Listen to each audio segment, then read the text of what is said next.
Hype, hype. Come with me tonight's the night. Can't you see? I wanna be with you. Hype, hype. Come with me tonight's the night. Hello, people. Welcome back to E20 Zone TV on this Thursday. West Ham United. A week in social media is a lifetime anywhere else. To my right is Lucas. You know who he is. Down the bottom there is Jay. And we're here to talk about West Ham United versus Manchester United, El Sacco, etc. Lucas, how are you doing? I'm all right. Decent week going so far. Didn't realize till yesterday, we got a match coming up because, there's not really much to be enthused about right now, but we keep trucking along. Hopefully Sunday is a bit different than most of the matches we have against United. Hopefully no controversy, hopefully no corruption, but that is always on the menu when we play the London Reds. Yeah, I totally agree, mate. Jay, how you doing? Yeah, all good, all good. Probably similar to a lot of people out there have. Basically, I had no interest in any football after 2:30 on Saturday. Didn't watch anything else, haven't seen anything else, have enjoyed burying my head in the sand, trying to avoid Tottenham fans like the plague. And it's been quite peaceful and it's been quite nice. Ready to be ruined again by West Ham on Sunday, I'm sure. But we'll see, won't we? James, how are you? I have been entertained on Twitter this week. I'm not going to lie. I find it thoroughly entertaining seeing everyone going into one. It's a bit of a mess at the minute, isn't it? Let's be real. At present, we've got a club that's got no direction, got no plan, and we've got a manager or coach in charge that does he really know what he's actually trying to do here? I think we're going to know quite a lot in the next 3 games. Not so much this one, because I think this one's a tough one. But I think the next 3 games as a whole will decide it where we're going with Julian Lopetegui. So let's get into it. Match preview time. Where are we going to go in this game, Jay, for you? I think I've kind of lost a lot of enthusiasm over West Ham. It disappeared very, very quickly, didn't it? And I'm done wanting anything other than ugly wins now. I'm so happy for us to get really ugly in this game. Try and just make it as grim as possible and try and grind out a 1-0 win. I think a 1-0 win, however it comes in this fixture, would do just confidence among the players the world of good. I think they desperately need it. Obviously, there's certain individual players who desperately need it. It'll be Wan-Bissaka's first game against Manchester United, so expect a big performance from him. He seems like the kind of player that will want to show them what they're missing. Yeah. So I think get ugly. Let's not try and be anything that we're not. Let's play the players who have been reliable for us, and let's just hope to grind something out. Like you, Lucas. Yeah, however it has to be done to nick a result, get a result at home, I'm all for it. But I'm the same with Jay. I'm not really enthused at the moment. Really nothing to be enthused about until we pick up a result or see some sort of positive direction. And there really is none right now. We'll get into it later with the starting 11, but there are 1 or 2 players I'd like to see come back in, but then again, we are going to be missing Kudus, which is going to be a huge loss, but that only brings up an opportunity for someone like Somerville and maybe someone else, who knows. But, just not a lot to be enthused about. Normally I'm really up for United. I always am. But, just the way we've been playing, it's hard to get excited for it. But obviously when the day comes, when the match comes, we'll be right back in the thick of it as we normally are. We'll get right behind them when the ball's kicked. But in terms of just pre-match excitement, there's none for me. I'm just hoping we can do whatever it takes to get a result, because just like the title, I want the ship to turn around and go in the right direction. But it seems that we have a bunch of sailors and no captain to steer the ship. So I completely agree. Manchester United are playing right now, and we're not. So I expect West Ham from that Saturday's defeat to Spurs on the Sunday be in for the next sort of 7 days, working on how to beat Manchester United. For me, I'm getting pissed off because I'm seeing a lot of people flip-flopping around and changing their fucking tune all of a sudden. Like last season, it didn't matter about the result; they want to be entertained. Now it's about the result, and they're not getting entertained. So I need to see something from Julian Lopetegui in this game. I need to see something. I need you to prove to the fans and me as a supporter of this club that West Ham are going to go somewhere this season. Because at the minute, the only place we're going is backwards. What do West Ham have to do to get a result in this game for you boys? Defend. Yeah. Just not collapse. You know what I mean? And the thing is, when you look at it, we could go through, and I'm sure we'll talk about like the tactical approaches and stuff like that. Just don't fall apart. How many games have we been in it after 45 and then just fallen apart across the space of 15 minutes, or been out of it at half time and then actually woken up? Like, we can't string 90 minutes together. It's something like there's a mentality thing that's missing. And we talk about it a lot, don't we? About the lack of leadership at West Ham. And that's ringing true so badly at the moment. I want to see, like, I don't want to pin it on this guy because he's a bit of a wreckhead and he's a bit of a headless chicken at times. But Edson Alvarez come on at 3-1 down, maybe 4-1 down. I can't remember at the weekend. Yeah. And he came on with the energy and the desire to go, right, give me the ball. Let's try and make something happen. The game was dead by then. Like, he was the only one on the pitch who actually looked like he wanted to do it. I want to see that from the start, and I want to see it consistent for 90 minutes. And then regardless of kind of how we play, I'd say at home against Manchester United, we've always got a chance as long as the players actually realise what it means. And that's what's missing for me at the moment, is the players have forgotten what it means to actually wear that shirt. And that's hard to watch for me. But is it all, just to say this, Lucas, yeah? But is it all on the players? Because I'm seeing bits of everything here. I'm seeing manager, I'm seeing players, I'm seeing tactics, I'm seeing even Bowen to a point. Is he the captain that we need in this situation where we're not getting the rub of the green? What are you saying, Lucas? For me, I think it's a bit of everything. But if it was me, I think it's mostly a tactics issue, because I think I've seen some promising individual performances from all of our players that are normally playing, but it doesn't all come together, and that I think is a tactics issue. When you see, like, the other match, for example, first half against Spurs, right? We had I could name about 5 or 6 players I thought had a good half, but in the end, like, it all really just didn't matter. It wasn't cohesive. It just felt like 6 individual good performances, if that makes sense. Like, it didn't feel like a good team effort, especially second half, obviously. But I don't know. We got to get the tactics nailed on, because we've seen what most of these players can do, especially the important players. I do want to see Alvarez back, as Jay noted, or for the same reason as Jay noted. I agree. I want to see him back, especially if we're going to be defending in transition, like always. And I don't know. A lot has to change. I don't know.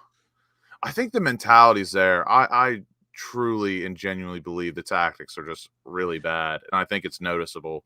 I really don't think the players. I think they care. In my opinion, I think most of them care, but the tactics are just bang shit.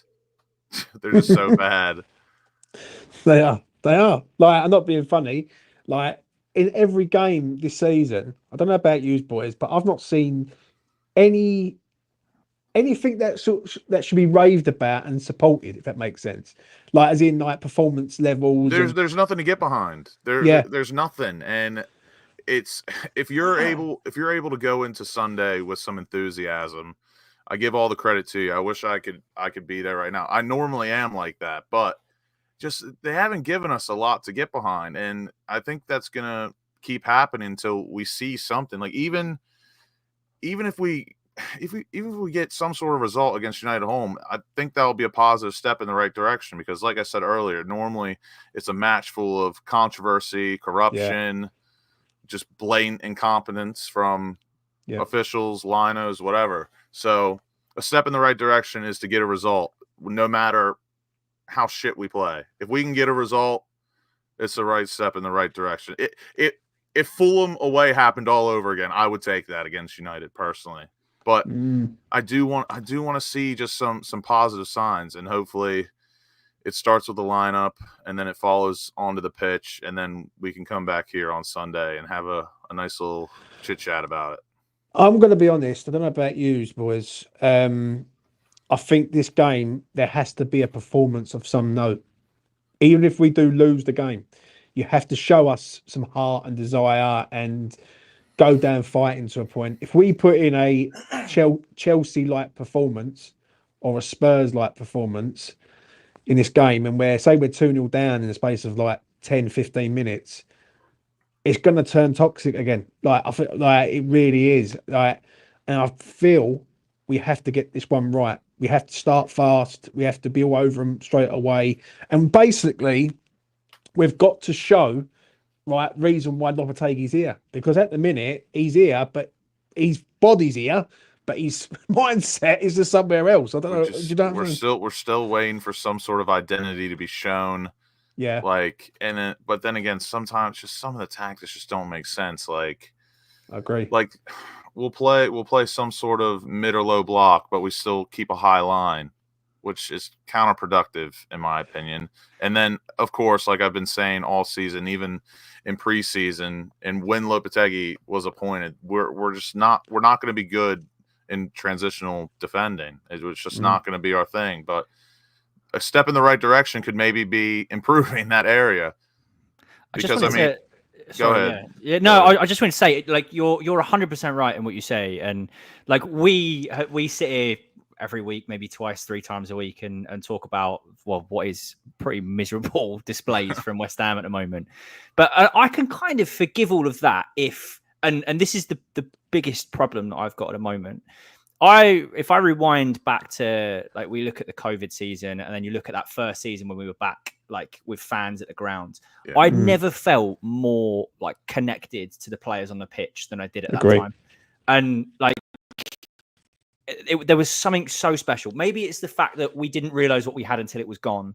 And when you were sitting at home, and you're sitting at home, and I remember my routine really well. Like, I'd get the beers in, I'd like get like crap food from the supermarket as if I was at the game, and I'd treat it like I was at a game. And it was like everything. And then getting back into the stadium was my first year as a season ticket holder, and it was electric at times. And more importantly, like, when we lost, I felt represented by the players. I felt like the likes of Mark Noble, Declan Rice, Pablo Fornals, Mikel Antonio, I felt like they represented me, and I felt like even with, like, win, lose or draw, it was like we were in it together. And regardless of what was happening on the pitch, the way that they played and the way that they cared was enough for me. It was more than enough for me, and I had such a good time. And the following few years have been great. Like, regardless of, we can park tactics and what you think of individuals or whatever, it's just been great. Like, feeling like you're part of what is a community club that represents all of us. Because wherever we've you're had from, identity on and off the pitch. Exactly. And like, wherever you're from, if you can feel connected to those players, whether you're sitting a mile away, whether you're sitting 10 yards away in the front row, or whether you're sitting like the other side of the world, if you feel connected to those players, it feels like, it doesn't really, like, if you lose, it hurts. But you go like, you go, we'll go again next week. And it's fine. Exactly. And you can write it off. And it's so hard.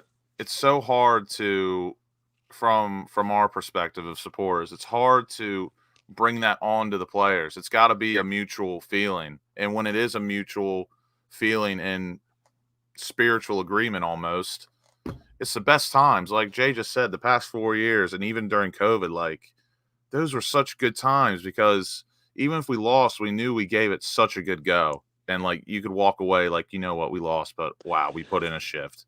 Not that. But it's a burden to try and will the team from the outside in, opposed to inside out or 50-50. It's tough, especially with what's going on right now, because there's nothing positive about the way we play besides we look.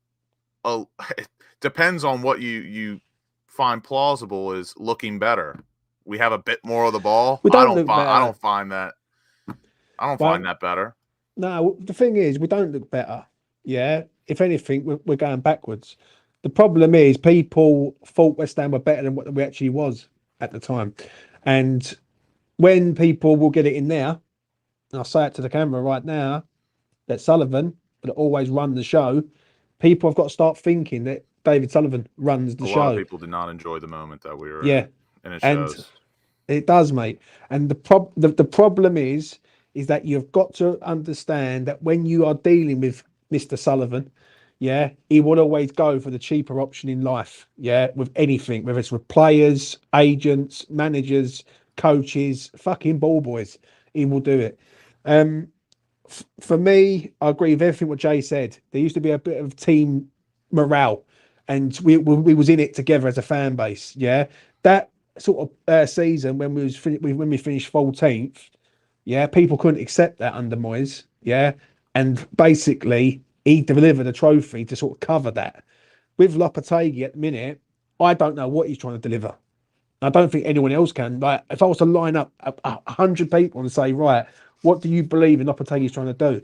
I don't think no one could tell us.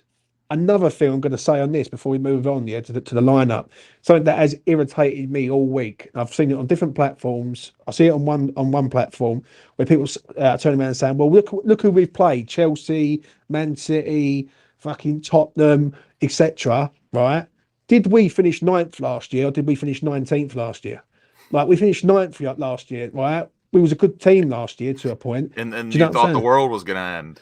Exactly, right. So it's not like when they say, "Oh, we've lost against teams that are in Europe, in Champions League, Aston Villa, all this bollocks." Can we please stop cutting the fucking bollocks, please? Can I Do you just know what I add mean? to It all that? just comes back to me. Apparently, we were absolutely Mate. diabolical, and we still finished ninth. That is unreal. Go on, West Ham. Go on. Go on, Jay. Yeah, I just wanted to add to that. I saw something on Twitter earlier, which I reposted. Was this stage in 2015, Bilic's first season? We had played 4 of the previous season's top 6 and had beaten all of them in Bilic's first season. Granted, like again, we hadn't signed as many players. Like Yeah. you can say, oh yeah, but this. Doesn't really matter. Like we're seeing that other teams in the Premier League are doing it. You look at Brighton's 31-year-old manager is absolutely flying. Arne Slot's won 11 out of 12 games. You've got whoever else, even Enzo Maresca to a point at Chelsea, a chaotic club. They're still doing better than I thought they would be doing at this stage. So, and even when we've shown that we've done it 8 years ago, in what was probably my favourite season as a West Ham fan, just from the way like we played, and it was chaos, but it was fun, and there was the amount of games that were like 3-2 and 3-3 and stuff was brilliant. We've proven that it is doable, but there's just so many problems, and and I think this is what annoys me. Not annoys me, but I think this is a reason that a lot of people have an issue with Steiden, right? Is not because of the man. He's an egotistical maniac. We know that. Not because of like what he's done, but I think because when he joined, we thought it was going to be change. And like we thought he was going to represent something different. And then people got disappointed that he's kind of more of the same. He's kind of as egotistical as Sullivan is. But again, that's just like any other new thing that comes into West Ham or something new happens. That is on people for just like taking it to a point of just absolute delusion. They blow smoke up people's asses, and they give people these titles and these compliments that just like are out of this world. Like, and again, I mean, Stein has been a big topic this week, but people keep going on talking about how Stein built Leverkusen when that is just not true. That is far from the truth. He was a part of a group, and the main man is still over there. Like people just assume things. They don't do the research. But again, just like anything new at West Ham, people just blow it way out of proportion instead of just like taking it at face value, having a bit of optimism. They take it gets taken too far. Thing is, times. Jackanory. That's all I kept hearing last year. Jackanory. Right, it's all tell a fucking story about Steiden and how great he fucking really is, right? At the end of the day, right, like you just said, it's a team effort, yeah? It's not a one-man band, right? The geezer has come in. We've got no midfield. Yeah, we haven't. We've got a 32-year-old German striker when we should have had a 20-year-old striker.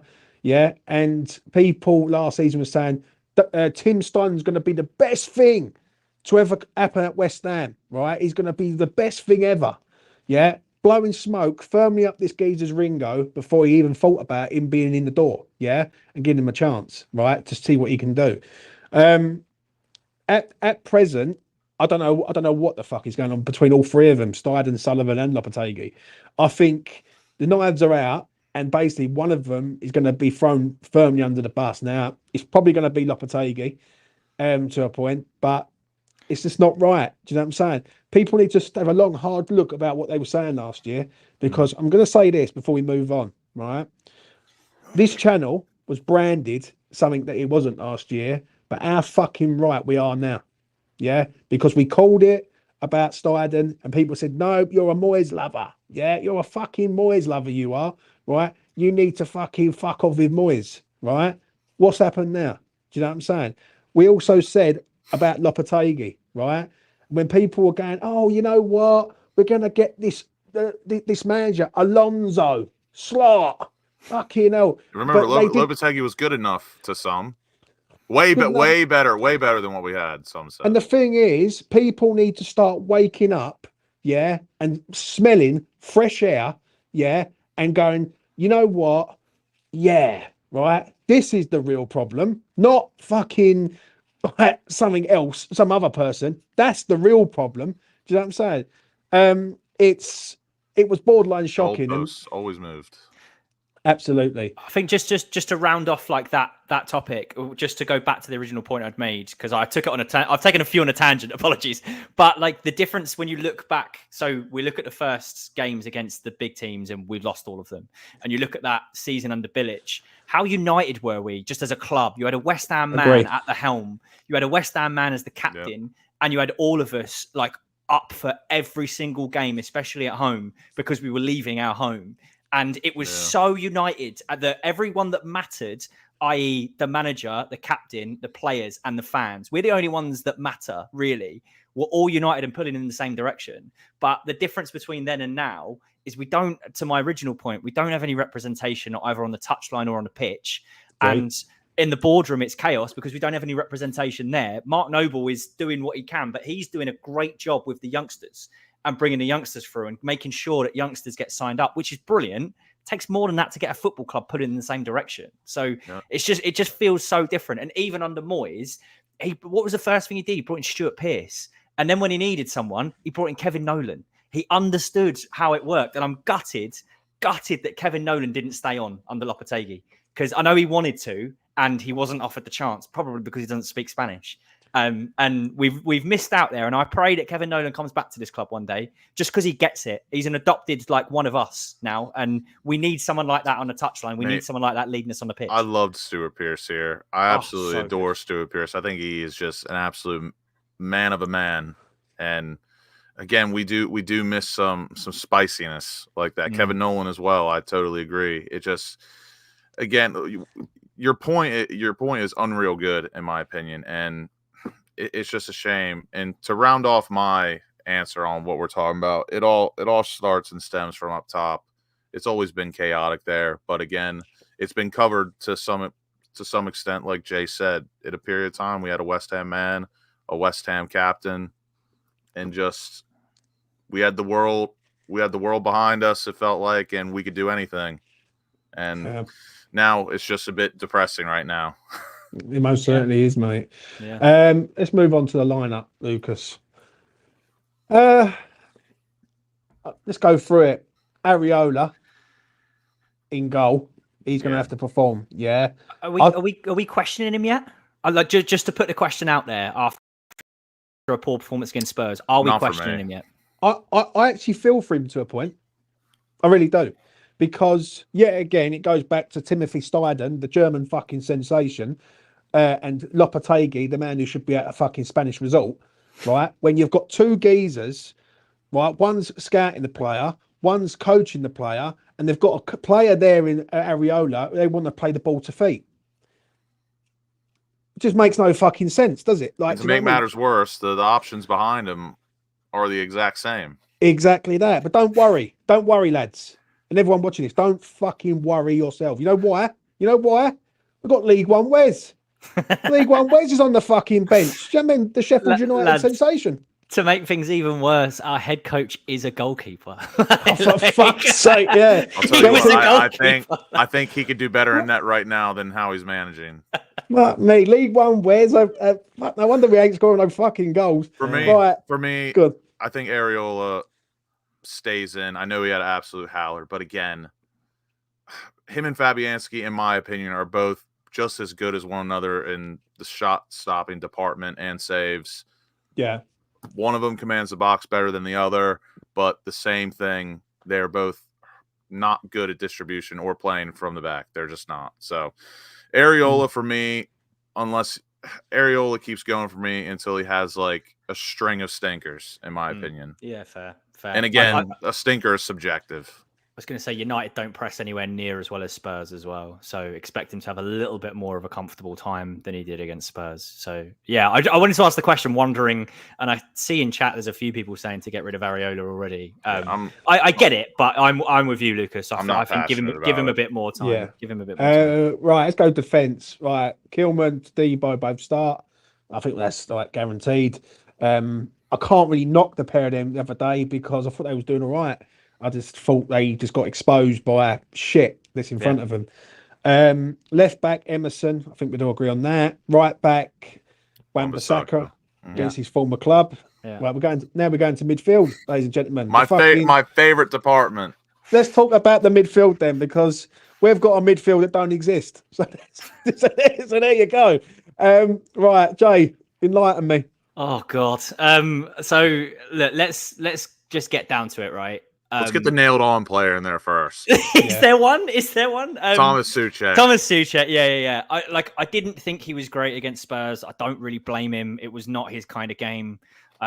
We just had no ability to transition. He gives you that discipline defensively that we're going to need. So I agree. He is the nailed on starter for me. I do want to see a big performance from him. I thought if we were going to get anything from Spurs, that he needed to be the guy either from a set piece or getting into the box. He just didn't really get the chance, and it didn't happen for him. So what? We move on. And when I go like to briefly touch on my original point, he's a bloke that gets it.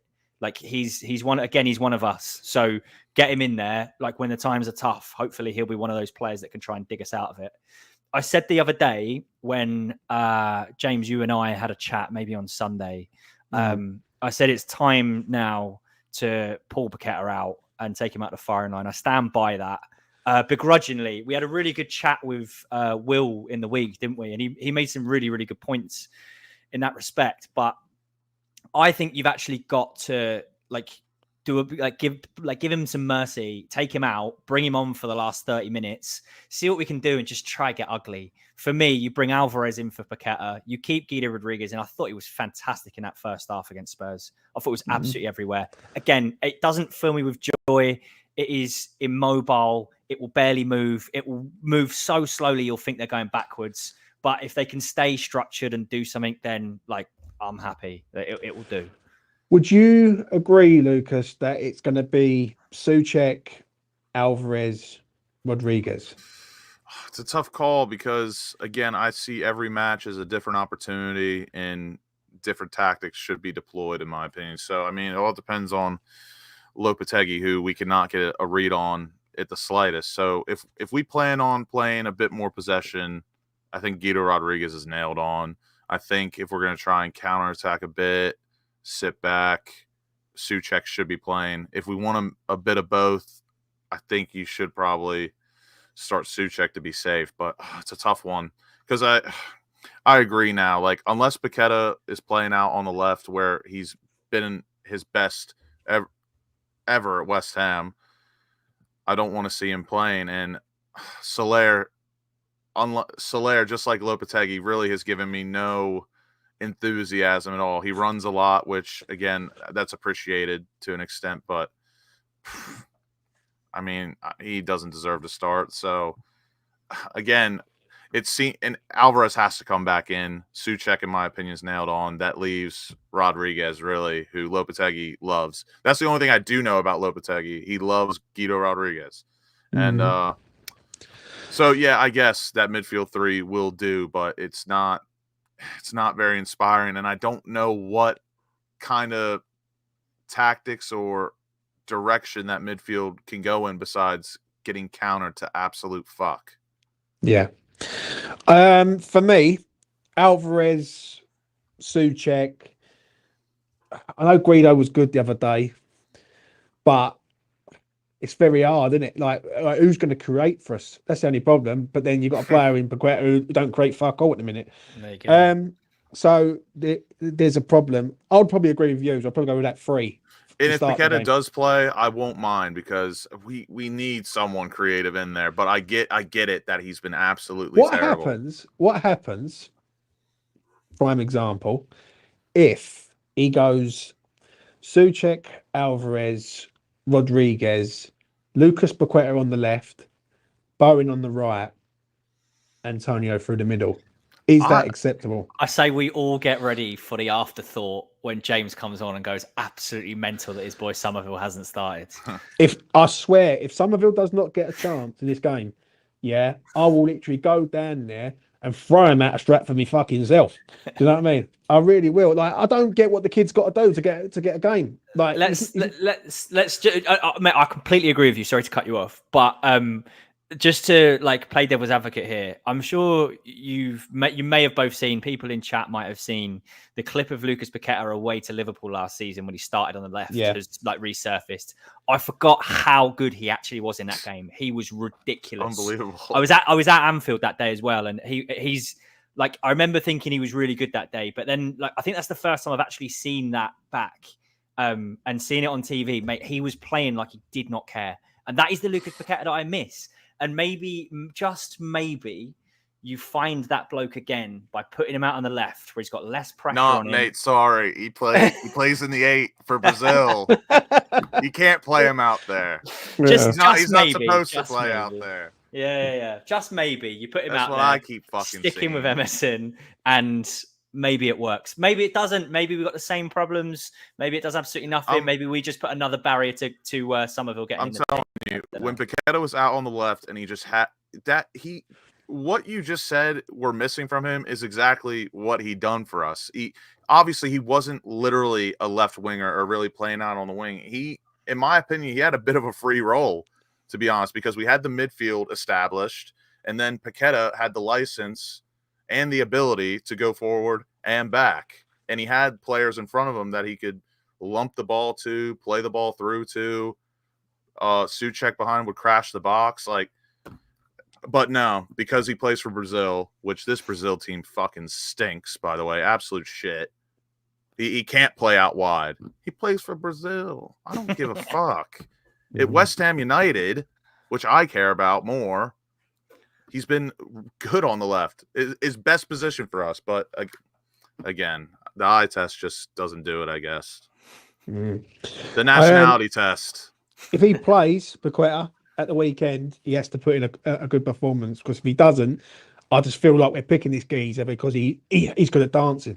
That's the only thing I can think of, because he's not good at football at the minute. And I see a clip today. I want him to dance on the left. Shout out to Hammers Reels on Twitter. Yeah, he puts a clip up, and they got Guilherme at the back.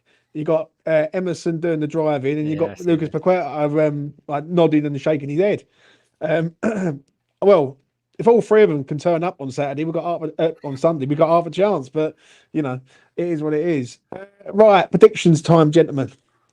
I'll tell you what, I'm gonna go first on this one. I'll leave Jay till last. What do I think? I think West Ham are going to get done on this one. I don't know why, but I think this has got a nailed on, probably 1-0 job written all over it.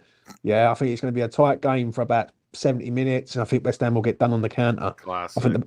I think the pressure will get to us to a point, and when I look at us, what are our attacking options, so to speak? We're not good at set pieces. We're not good in build up. We've got no creative. We've got not really many creative players. The one creative player we have got is non-existent. I'll be very shocked if West Ham turn up and win this game.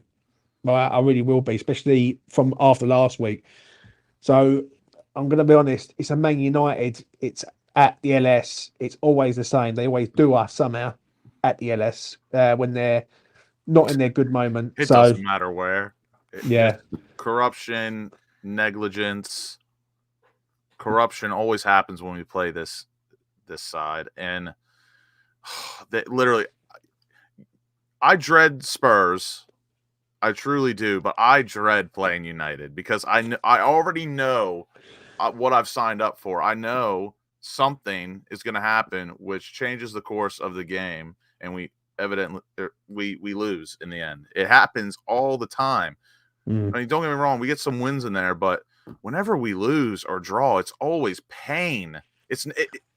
Rarely have I ever come out of a West Ham Manchester United match where I'm like, you know what? They were better than us. We deserve to lose. Like, that never happens. I swear to God, there's always corruption or negligence somewhere. And the Paul Pogba moment still hurts me too when he plays the ball clearly ends up out of play, comes back in, and it was basically a mile end. Like that ball was so far out. Martial winner as well years ago. But for me, I'm going. I think someone already said in here, but I'm going 2-1 United. I think we will get a goal. I think it's going to be tight, and then I'm gonna call it 82nd minute. They'll score to go 2-1 up off some bullshit, and we lose, and we'll be back here on Sunday bitching and moaning, complaining, and I really don't want to do that, but in my heart, I think that's going to happen. Fair enough, mate. Jay? I feel like this is going to be a horrendous game of football, but it reeks of Thomas Souček heroics. Oh, somewhere. I forgot to say that. Thomas Souček to score tomorrow. Put it on. Reeks of it. And secondly, Guillaume Hive, we are up. I see you. Like, we are up. He's coming. That will at least make me smile. I need a smile. Free him. I think it's going to be ugly. I think it's going to be miserable. I think it's going to be a horrible, horrible watch. I don't care. Like, I have a feeling it's going to be like 1-1. I think United are going to be fatigued after this week. They got to come back from Turkey. I think they got Mazraoui playing in the 10 tonight. That would make me smile too. Guillermo left that. Yeah, that would be fun. I think we'll go behind, but I feel like Tommy Souček's got some magic to rustle up to get us back to 1-1. I feel an important Thomas Souček goal in there, and that would make me smile. Yeah. I'm here. Giddy already thinking about it. 1-1. 1-1 for you. And that's it basically. It's going to be. We just need to see something. I think now. I think like we can sit here and talk. Everyone else can talk on different platforms and keep talking and talking and talking. It's time to start walking and walking and walking straight to victory. Do you know what I'm saying? If West Ham can get a result, right, then we've got something to build off. At the minute, and that's all we want. We just want some evidence. Result. We want some hard physical evidence that we can build off of. Yeah. And sometimes a result is all that's needed. Like, I say that now because you could call me a hypocrite because of what we did with Ipswich, but it's a bit different. Like, Ipswich, we should be beating them. United, some people say we should be beating them. I think that's a decent debate because of how we both played so far this season. We should at least be competing. Yeah, but again, my point is, like, it's a decent debate if we should be getting a result against them or not. Like, currently, I don't have faith, and I don't think we should be, really, but I don't know. That's just me because I haven't seen any evidence as to be confident. I agree, mate. So. I agree. Gentlemen, thank you very much for coming on. Really do appreciate on this Thursday evening. Smash a like on the video, subscribe to E20 Zone TV, hit that notification bell, and I'll be back tomorrow to do some member stuff. I've got Cheltenham. So anyone who likes the horse racing, become a member. Got some good Cheltenham stuff coming up. I'm going to do a betting preview for the game. Yeah, I'm going to have a look into it, see what value I can find. Thomas Souček, anytime score. Yeah, Thomas Schutek to have a shot on target won't be a bad one. Trust me. Bet your weekly meal deal on it. Yeah, you just There's some just know. financial advice for you. So yeah, both of them videos will be up tomorrow, and yeah, come on West Ham, give us a performance. Julian Keep the Lopetegui, faith. please give us something. Peace. Hype, hype, hype, hype.